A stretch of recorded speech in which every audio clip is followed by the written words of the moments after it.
to all of you besides the food. You can see a display of bumper gift here. All these are yours. But we will give at the end of the session, after the last speaker delivers his talk. So if I can see many empty seats, so if your friends have gone out, gone to the restroom or gone to their lunch, call them, SMS them, WhatsApp them to come here, because after the last lecture we are going to have plenty of bumper prizes. Besides this, we will have prizes from the Aton stall. They are going to distribute Apple AirPods. And as our esteemed speaker Deepak Dabalia announced, that those who want to attend his lecture can fill up the form here. Registration is absolutely free if you register today. So all this will be announced at the end of the show. So let's move for the last talk of the conference. Yes, moving forward, I think I will call on stage the moderation for our next lecture. Dr. Sanjay Vani sir, please come on the dais. And recently, friends, Tejal, we have heard that this super hyped Zumba classes that apparently everyone seems to be joining have the power to cure arthritis and may even magically fix a torn muscle. I mean, that's little far-fetched. I suppose you never know.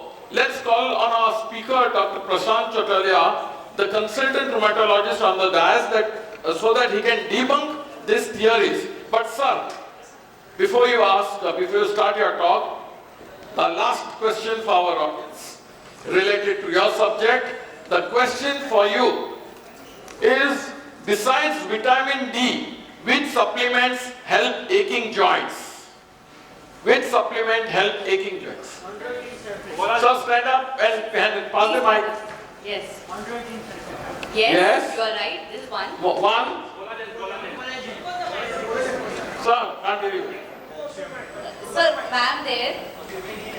Trivedi ma'am. Yes, yes.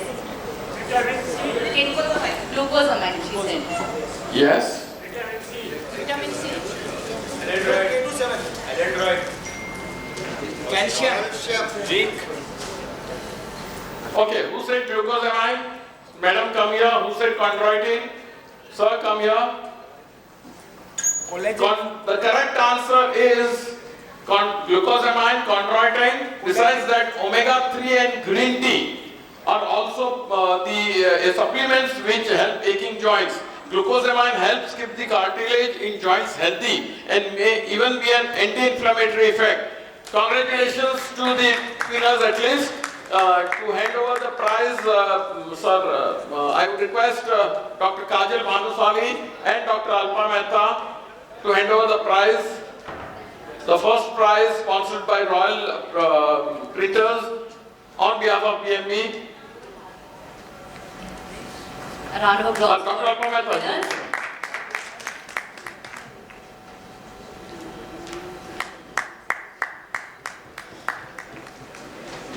Madam, sir. Jana nahi hai. Can I say anything else? No, our tagline. आसमान की कोई सीमा नहीं, Oh. Sidhu, आसमान की कोई सीमा नहीं, धरती का कोई मोल नहीं, माँ से कोई प्यारा नहीं और बीएमसी जैसा कहीं भाईचारा नहीं। ठोको ताली।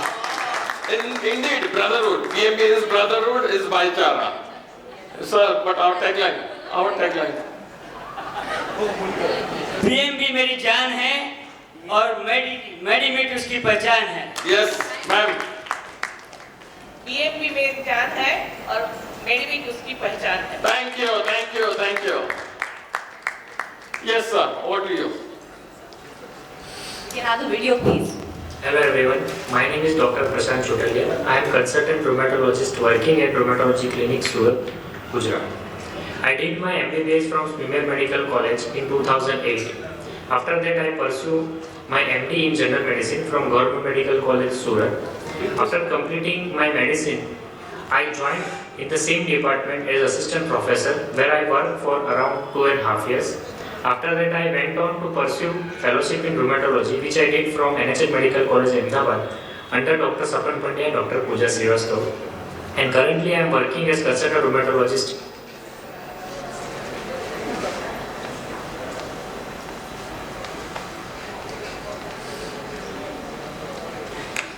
Good afternoon, everyone. I would like to thank the organizers for allowing me to deliver a lecture which is on a topic which is very common to all. On the start of the presentation, I would like to ask how many of you sitting here have experienced joint pain in your life or currently having joint pain? I think almost all. And many of may be having joint pain because of last night's dance also.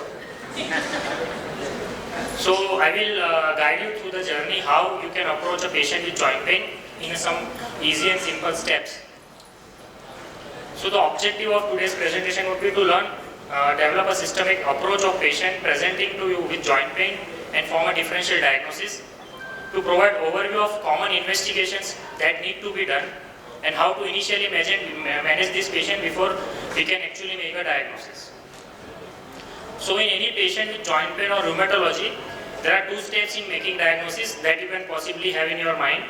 One is to identify a particular syndrome. So presentation wise, you can have a generalized pain syndrome. You can have a regional pain, that means pain in a particular joint, either knee pain, joint pain, neck pain, back pain. Then articular syndrome, which is our heart in our rheumatology, because most of the patient comes for that issue. Then bone pain, low back or neck pain, systemic syndromes and muscle symptoms. So first, from the history, you have to identify your patient, in which of this group your patient is falling in, and after that you can make a specific diagnosis. Now, how to characterize a musculoskeletal problem? So what are the symptoms? So common symptoms would be pain, swelling in the joint, stiffness, redness, restriction of movement of a particular joint. Then you have to identify what is the mode of onset and chronology. So what happens in most of our clinic is that when the patient comes to us, he directly says कि sir मुझे joint है ना 5 दिनों से दुख रहा है. So we don't ask them कि ये पहली बार हो रहा है कि नहीं, sometimes because of our busy schedule also. But you need to ask कि whether this is the first time they are having or they are having repeated episodes of this kind, or they are having a pain which is there for around 2-3 months and then suddenly after 5 days it is increased. So the mode of onset, whether it was acute, subacute, chronic, and what was the chronology, whether it was continuously progressive, whether it is static as it is, or there are repeated episodes of flare and then revision. Then site and distribution of the symptoms. It is a particular joint issue or a periarticular, means whether the pain is arising from structures which are outside joint, which include tendon or bursa or ligament. Then whether there are any associated symptoms preceding illness, injuries, red flags, or other relevant clues. This is particularly important in current scenario of COVID, because after COVID we have seen there are de novo onset of rheumatoid arthritis, there were flare of existing diseases, de novo onset of various CTDs as well as large vessel and small vessel vasculitis. So it is a kind of reactive phenomenon that similar to what we see in chikungunya arthritis. So always you have to ask what was the preceding symptoms, preceding history. Response to health intervention.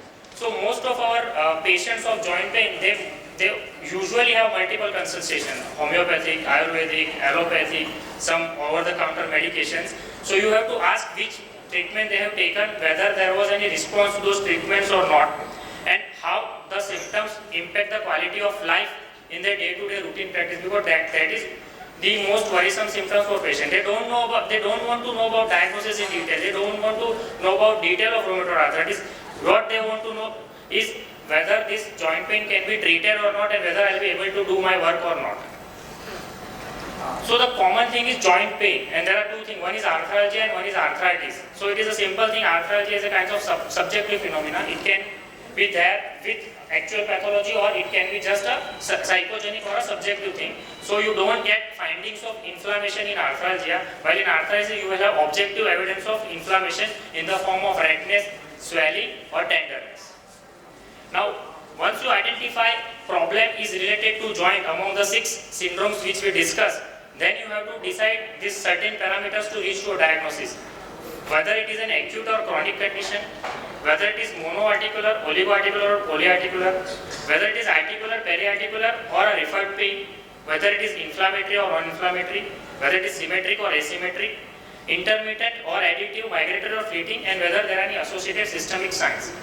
So generally up to 6 weeks we call it acute or subacute, and after 6 weeks we call it chronic. So if I give you a classical example of acute, it would be chikungunya arthritis. So from the day one of fever, they generally start having polyarthritis, and it is sometimes so severe that patient is not able to move from the bed. And after that, in chronic, there are various like rheumatoid arthritis, psoriatic arthritis, or IBD-related arthritis, or other CTD like connective tissue diseases. Mono means one, oligo means when you have a 1 to 5 joints are involved, and poly means more than 5 joints are involved. Now we will discuss rest of the parameter. First thing is to identify whether it is articular or periarticular, neurogenic or referred pain. So we will focus mainly on the articular and periarticular part. So if you see in periarticular, the movements are restricted in a particular movement. Not all the movements are restricted. Suppose I have a rotator cuff injury. So mainly I would have issue in abduction of the shoulder. I will not be having issue in internal rotation if the joint is normal. But if I have a shoulder arthritis, then all the movement, adduction, abduction, extension, flexion, everything will be painful. So that is the first clue how you will differentiate whether it is periarticular or articular. Second, in pain in motion. So most of the time in periarticular, like tendinitis or bursitis, it is the active motion which are painful. While when you examine the patient, you can easily lift the shoulder because they don't require their own effort. While in articular, active as well as passive, both the movement are painful. Then range of motion. In periarticular pain, particular movement of a joint which is affected by a involves ligament or a tendon will be restricted, while in the articular pain, all the active, passive, all the range of movement will be restricted. Then other is the resistive active movement.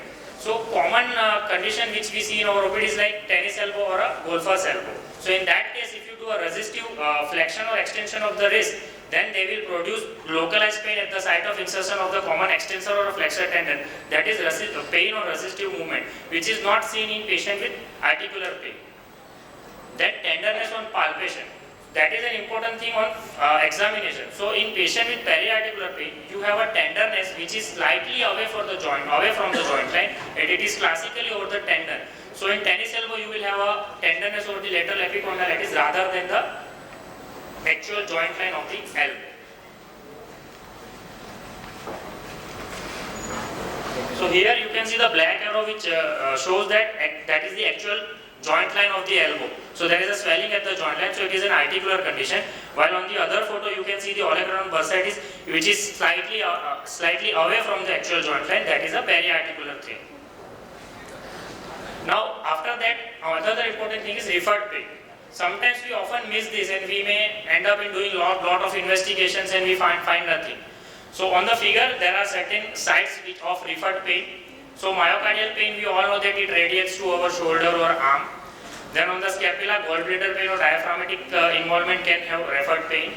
Then referred pain of C1, C5 at the above the scapula and below the scapula. Then pain associated with pancreatitis, peptic ulcer or aortic aneurysm that can radiate to back. Kidney pain can radiate to back. Then hip disease pain can radiate that, and the L2 pain can also radiate sometimes to the buttocks. Now how you differentiate pain which is radiating to a particular joint and it is not actual joint? So there are few clues. One is that when you rub the site of referred pain, it will actually improve if it is a referred pain. So suppose your patient is having a hip arthritis issue but he is also having pain at knee. So when you ask that patient to localize the pain, he will not localize that pain in the knee at a particular site because he is confused, it is a referred pain. So he will roughly give you a large area that he is feeling pain. And when you rub that side, it will improve. While if it is pain which is originating from the knee joint, rubbing will actually worsen the pain and patient can actually pinpoint ke mujhe yahan pe hi dard hota hai, not there. And on examination, when you examine, though patient is pointing towards the knee joint, your knee joint examination will be normal while your hip joint examination will be abnormal. So whenever you encounter a regional pain, that is if patient is coming to you with a particular joint pain, you should remember to examine the joint above and joint below always, though the patient doesn't complain you of pain in that joint. Now comes another point is how to differentiate between inflammatory and non-inflammatory pain. So in inflammatory and non-inflammatory there are few clues on symptoms. In inflammatory pain, the morning stiffness is usually more than 30 minutes, while in non-inflammatory it is less than 30 minutes. Constitutional symptoms. So in inflammatory pain, your body generally develops an acute phase response and that will result in low-grade fever, malaise, tiredness, everything, which is not there in non-inflammatory. Then time of major discomfort. So in inflammatory, it is after prolonged inactivity. So what happens is that when you have rheumatoid arthritis, suppose, and you are resting for 4 to 5 hours, so there will be accumulation of synovial fluid in a particular joint. Because you are resting, the drainage will be less as compared when you are walking, and that's why it causes distension of the capsule, and the stretching of capsule will worsen your pain. But as you start moving, there will be increase in the lymphatic drainage and venous drainage, and that will drain away your excess synovial fluid, and the stiffness will improve. So that is a very good clinical indicator that patient is having inflammatory pain or non-inflammatory pain. Then on signs, inflammatory pain will have signs of inflammation, that is swelling, then tenderness, as well as sometimes redness, and you have other systemic signs also. While in non-inflammatory, generally you have a tenderness along the joint line, and you won't find a swelling or a redness or a warmth on a non-inflammatory joint. Now, after you have decided whether it is acute, oligo, poly, or it is inflammatory, then the pattern of joint involvement. So if you closely look at these three homunculus figures, the red joints are the involved joints. So in first, you can see that the right elbow is involved, bilateral wrists are involved, and in both hands MCPs are involved. And in the lower limb, knee, ankle, and MTPs are involved. So what is symmetric and what is asymmetric joint involvement? We have read in books that rheumatoid arthritis is associated with symmetric joint pain, joint involvement. So when you have same group of joint involved on both sides of the body, that is symmetric joint pain. It not necessarily be same MCP. Suppose I have first MCP on right and second on left, then it is symmetrical. It does not necessarily we need to have a second MCP on both the sides. So that is symmetrical joint involvement. When you have a different group of joints involved on both sides of the body, then it is asymmetrical. So in the second figure, you can see that right wrist is involved and then left knee is involved. And the last figure is for the osteoarthritis, where the black color indicates the sites which are most commonly involved, and the grey indicates those sites which are less commonly involved. So by far the most common joint which are involved for osteoarthritis is the hip and knee. So whenever you find involvement of joint because of osteoarthritis in rare joints, always try to rule out secondary causes of osteoarthritis. That is, existing inflammatory arthritis, be it rheumatoid arthritis or psoriatic arthritis, that can eventually damage the joint and cause the secondary osteoarthritis.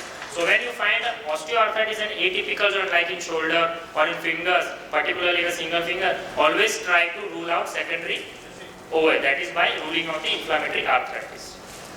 After that, there are few patterns of involvement. One is intermittent, in which you have episodes of either monoarthritis or polyarthritis with complete resolution of symptoms in between. This is classically we see in gout. कि patient को एक बार attack होता है, then response कर देता है, after 2-3 months he is absolutely fine, after 2-3 months again there will be flare of the disease. Similarly, there is a presentation of rheumatoid arthritis which is known as palindromic rheumatism. Many are unaware of this terminology. In that, patients generally have repeated episodes of pain either in one joint or a few joints, and on the day of pain, the pain is so severe that patient is not able to do any activity. But by the time he comes to you, and if he or she has taken the medicines, either NSAIDs or any other, they are so fine that we suspect them as fibromyalgia. So always rely on patient's history and ask this question. In patient in a middle-aged female having inflammatory episodes of joint pain in past, try to rule out palindromic rheumatism. Then other is migratory, which we used to mug up for the VIVA, that is the acute rheumatic fever, which generally have the migratory joint pain pattern. Similar pattern you can see in gonococcal arthritis also. And other is additive, that is classically which we see in rheumatoid arthritis. Now, apart from this small joint or large joint involvement, other things that we should keep in mind is involvement of the spine, especially the lower back and the neck, which is classically seen in spondyloarthritis, which include AS or reactive arthritis or psoriatic arthritis. So there are few pattern of back involvement also that we should keep in mind. So when you investigate a patient of back, the important thing you identify is the red flag signs. The red flags include history of fever, history of night pain, history of weight loss, history of malignancy, history of inflammatory back pain. That means when patient get up early in the morning, the stiffness in the back is more than 30 minutes. So these are the things that require a proper investigation. However, in 90 to 95% cases of backache, they are generally non-specific back pain and they don't require much investigation or invasive or harder treatments. And in around 80 to 85% of the cases, you won't be able to find a cause of back pain. So keep that in mind. Even if you do X-ray, MRI, CT, everything, blood investigation, in 80 to 85% of the cases, you won't be able to find a cause of back pain. So in that case, you just have to treat them with medical management and physiotherapy. Now, last point is, when you identify patient ki, okay, this is acute mono or poly or oligo symmetrical pattern of arthritis, inflammatory or non-inflammatory, then you have to rule out systemic symptoms. Sorry for this busy slide, but there are various symptoms that you can see in a patient of rheumatology. Every rheumatological disease is a multi-system disease and not restricted to the joint. So almost all the systems of the body are involved. I will show you some of the features of the patients which I have seen. So these are classical deformities of rheumatoid arthritis. In first figure, you can see the popping of the ulnar styloid, that is known as piano key styloid. In the second figure, you can see that swelling of the MCP joint as well as subluxation in the thumb, which is there, is known as Z deformity. In the lower figure, you have a zigzag hand, which is because of subluxation of MPP as well as ulnar deviation of the wrist joint. These are rheumatoid nodules. This is classical of psoriasis. If you can see in the first image, and I have put the image of two thumbs parallel, there was redness and swelling in the DIP of the thumb. In the second figure, you can see that in right hand middle finger is swollen, that is known as dactylitis. So dactylitis is a swelling of joint itself as well as swelling of the joint of the tendons which are above and below the joint, that is flexor tendon tenosynovitis. In the lower figure, the types of psoriasis, one is behind ear, other is the plaque psoriasis, and other is the scalp psoriasis. So if you suspect the patient to have a psoriasis, always actively look for behind ear, navel area, on the back, as well as on the frontal scalp line, because sometimes there may be hidden sites of psoriasis. Patient themselves may not be aware of that. And studies have shown that patient who had nail psoriasis, that is only nail involvement, or scalp psoriasis, or patient who are having flexural psoriasis, means generally psoriasis tends to occur on the extensor surface, but if patient have flexural psoriasis, means on the groin or elbow, those patients are more likely to develop psoriatic arthritis rather than classical extensor involvement psoriasis. So always look for these hidden sites. This is a patient of tophaceous gout. You can see topha at multiple sites in the foot as well as in the finger. So generally most of the patients with gout have first attack in the first MPP. But when they are uncontrolled on therapy, or when sometimes they use the urate lowering therapy without anti-inflammatory prophylaxis, your monoarticular gout will turn into polyarticular gout. So whenever you treat a patient of gout with uric acid lowering therapy, you should advise them to use NSAIDs or steroid prophylaxis depending upon indication to prevent the flare that can occur with urate lowering therapy. This is a rash of SLE. First figure is showing oral ulcer, then malar rash, then discoid rash, and subacute cutaneous lupus rash. In first two figures, you can see the parotid gland enlargement and the leg showing the gamma globulinic purpura of patient with Sjogren's syndrome. These are patients who came with active radars to the OPD. This is salt and pepper appearance of systemic sclerosis, and in the second figure, you can see that depression in the pit digital fingertip, that is pitted ulcer. So if your patient is having this pitted ulcer and no other symptoms, still these patients are limited systemic sclerosis, you should investigate them and treat them. These are telangiectasia. Again, telangiectasia, tightness of skin over face, and severe contractures of the finger with trophic ulcers. In first figure, you can see the mechanic's hand. So when we see this kind of patient, the patient always say that sir, मैं साबुन में काम करती हूँ तो ऐसा हो जाता है. So that is not the thing. We have to collectively see the patient how he is presenting. These are calcinosis cutis, if you can see on the tip of the finger in the first and on the sheen of the tibia. This is paniculitis, which is known as erythema nodosum. These are classical rashes of dermatomyositis, Quatern's sign, Quatern's papule, heliotrope rash, as well as Scholl sign. This is polychondritis. And second one is saddle nose deformity because of vaginous granulomatosis. And last photo is of scleritis. So you can see that rheumatologist, as a rheumatologist, we see all the systemic involvement. Sometimes patient comes only with scleritis. They have high titer of rheumatoid factor or anti-CCP positivity. So we treat them with immunosuppression if it is severe or recurrent. Now once you have used those stepwise approach, you can have this four presentation: active inflammatory or non-inflammatory arthritis, similarly chronic inflammatory or non-inflammatory arthritis. So If you don't remember everything, remember this thing. If your patient comes to you with predominant joint symptoms and mild systemic symptoms, it is predominantly arthritis spectrum of disease. If your patient comes to a lot of systemic symptoms and few joint symptoms, it is basically CTD or vasculitis. These are the causes of polyarticular joint pain, inflammatory and non-inflammatory. Because of time constraint, I won't go in detail. These are some of the causes of monoarticular joint pain. Now, routine investigation. We generally do routine investigation, CBC, RFT, LFT, urine and acute phase response, imaging, X-ray, USG, CT scan and MRI. I just want to highlight USG is coming in a big way for rheumatology. Now most of the rheumatology centers train the rheumatologists themselves to do the USG, so that will help in diagnosis as well as interventions like intra-articular injections. And special investigation includes synovial fluid examination, rheumatoid factor, anti-CCP, ANA profile, myositis specific antibodies coming in long way for inflammatory myositis and complementary.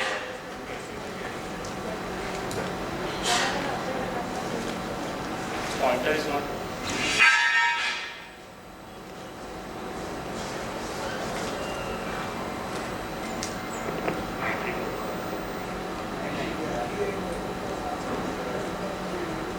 So this is a slide about inflammatory markers.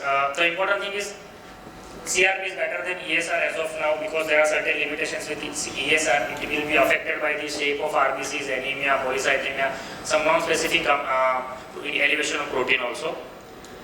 These are the causes of CRP elevation. I just want to highlight this figure that when you have a high titer elevation of CRP, it is most commonly seen with adult onset Still's disease or vasculitis. Moderate levels can be seen in spondylitis.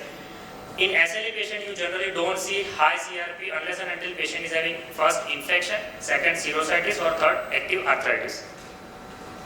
Then rheumatoid factor and anti-CCP. Anti-CCP has more specificity at the same level of sensitivity with rheumatoid factor. Both have sensitivity of around 70 to 80%, but the specificity of anti-CCP is around 90-95%. So if you want to confirm it, better to go with anti-CCP rather than rheumatoid factor. There are various non-rheumatological causes of high rheumatoid factor elevation. You can see that old age, bacterial endocarditis, liver disease, TB, syphilis, parasite, leprosy, viral disease, and sarcoidosis.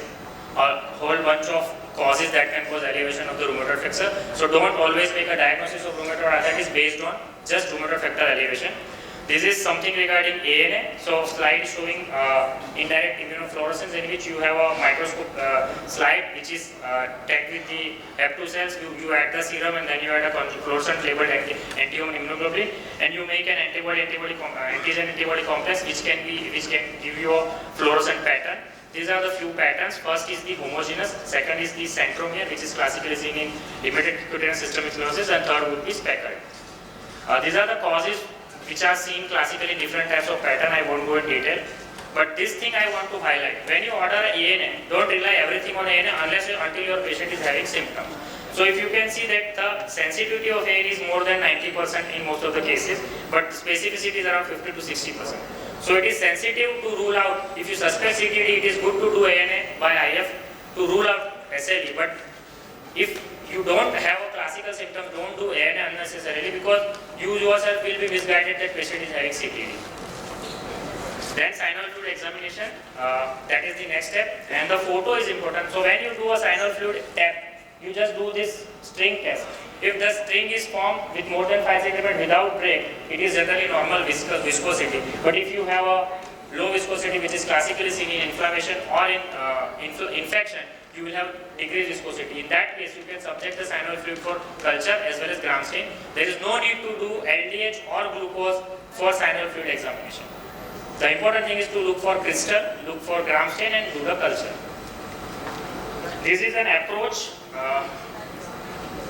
You can see that first you have to look whether it is inflammatory or non-inflammatory. So if you have an inflammatory, then you have to see whether it is polyarticular or oligoarticular. Whether there is great involvement of hand, wrist and joint, then it is most likely going towards RA.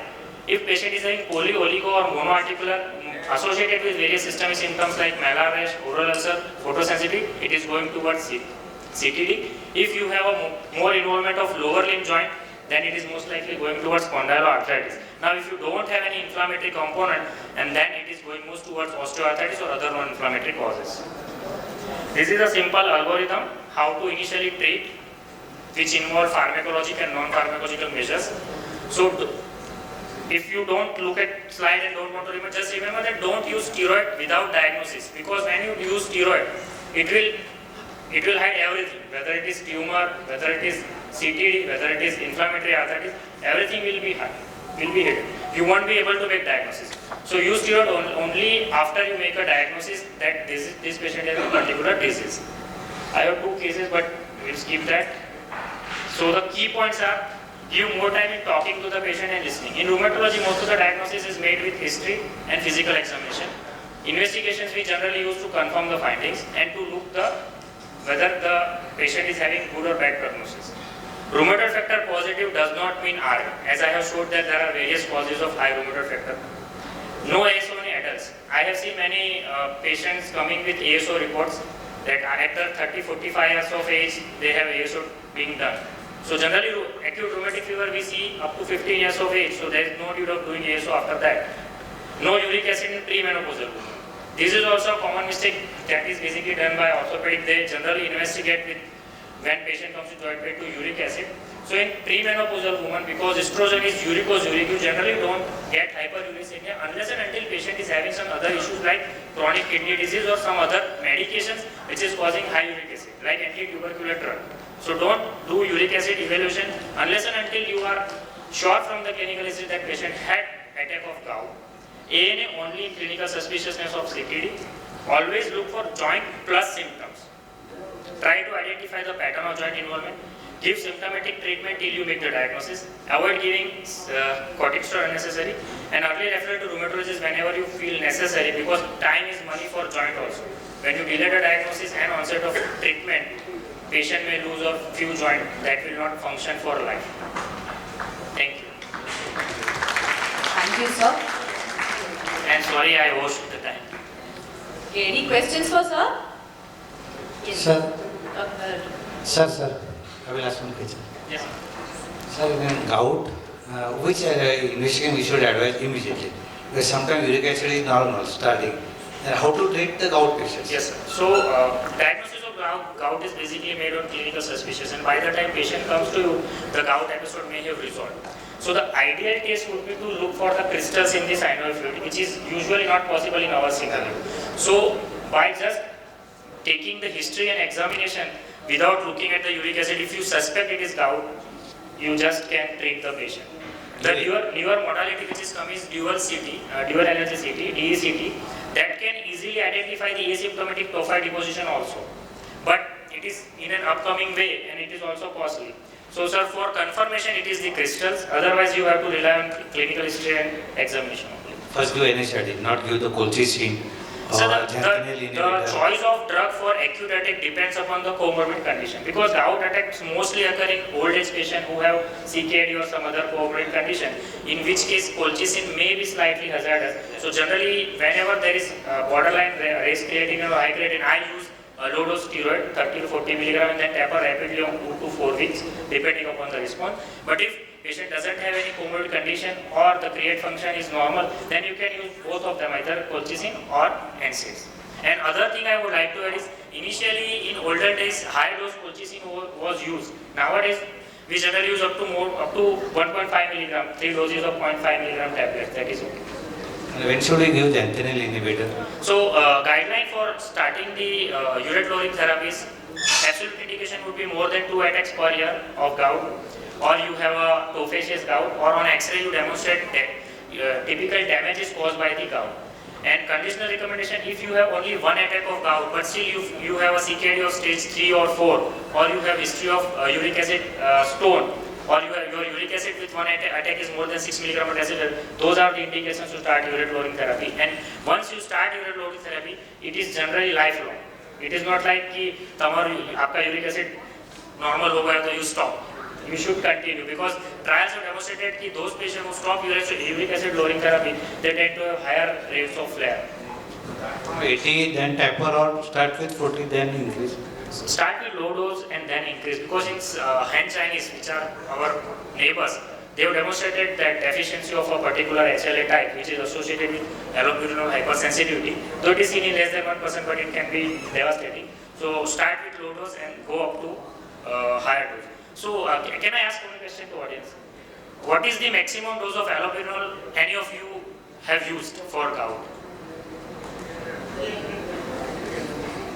300. So you can go up to 800 milligram before switching to febuxostate. That's what I want to tell.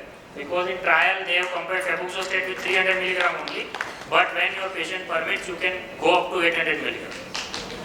So Febuxostat will be first choice or second choice? Both are equal, sir. There are 2 trials We which have have found it's much more effective. Febuxostat. Yeah, febuxostate much more effective. It is also associated with higher rates of flare. So you can use both of them, but I would use allopurinol first. So initially sprouts and कठोर नहीं खावाना એવું કહેતા હતા ગુજરાતીમાં અમે, but the recent recommendation is you can allow the sprouts also. The only thing you need to cut down is meat protein, dairy products a little bit, and mainly the if they are having alcohol intake, you should reduce the alcohol intake, and the canned juices and canned sauce like ketchups and the canned juice, they should be avoided because that contain fructose and that has shown to increase the flare rates or the uric acid. Sorry, sir? So leafy vegetables, yeah. That you can take, sir. The drug induced in case, especially when you are having thiazide, you can switch to losartan because losartan has uricosuric action. Then you can withhold for some time if it is very high, sir. Right. So role of hyaluronidase and collagen in OA knee joint. Sorry, sir? Role of hyaluronidase injection and collagen in osteoarthritis of the knee joint. Sir, it is not recommended by the guideline, American College of But Rheumatology. people are giving it. Yes, sir. Thank you. A big round of applause for our last speaker for the day. Thank you. I request our moderator to please felicitate the speaker, Dr. Prashant, with a small token of remembrance from BMP. Please, a big round of applause. And to felicitate our moderator, I request our Medimit co-convener, Dr. Alba Mehta Ma'am, to please come on dais.